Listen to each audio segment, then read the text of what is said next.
Bonjour chers Montpelliérains, adhérez à notre association Les Ouvriers de la Commune Clôture et vous recevrez un e-book et une application en cadeau de bienvenue pour découvrir le chemin de Compostelle sur les pas de notre archéologue Jean-Louis Veissette.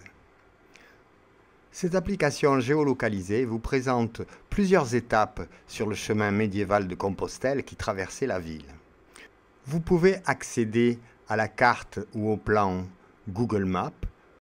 Ici, vous pouvez voir se dessiner le chemin de Compostelle traversant la ville du nord au sud.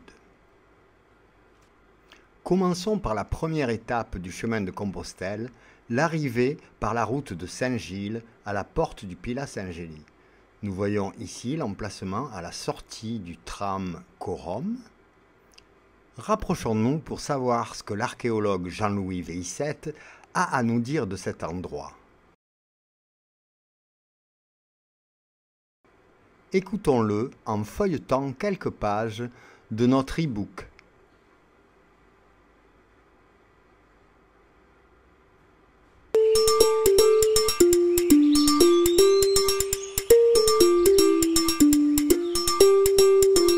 On se trouve à l'emplacement d'un des bâtiments qui était encore en élévation il y a quelques années et qui a disparu lors de la création des lignes de tramway. C'était l'hôpital du Saint-Esprit, un bâtiment qui a eu une longue histoire. Le bâtiment médiéval a disparu, mais il a été reconstruit au XVIIe siècle sur les fondations du bâtiment médiéval et à peu près sur son emprise.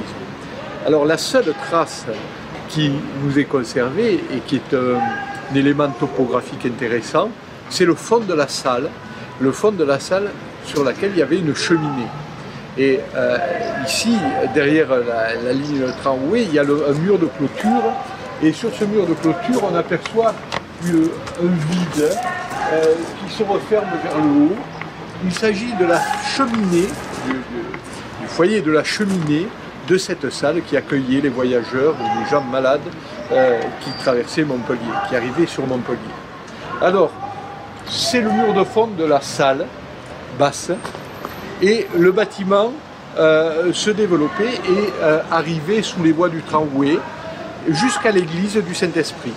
L'église du Saint-Esprit se retournait en équerre et juste avant l'installation de la ligne du tramway, la fouille a mis en évidence la présence de cette église et a dégagé les fondations de l'église médiévale, c'est-à-dire de l'église du XIIe siècle. Ces vestiges sont conservés encore, ont été déplacés parce que c'était dommage de les perdre. Les quelques vestiges de l'église du Saint-Esprit sont conservés et ils ont été installés un peu plus haut dans ce que l'on a appelé le jardin archéologique. C'est un espace, un jardin public sur lequel ont été rassemblés plusieurs éléments de ce quartier qui ont été découverts au moment des fouilles. Pour en savoir plus, suivez le lien et rejoignez l'association des ouvriers de la commune Clôture.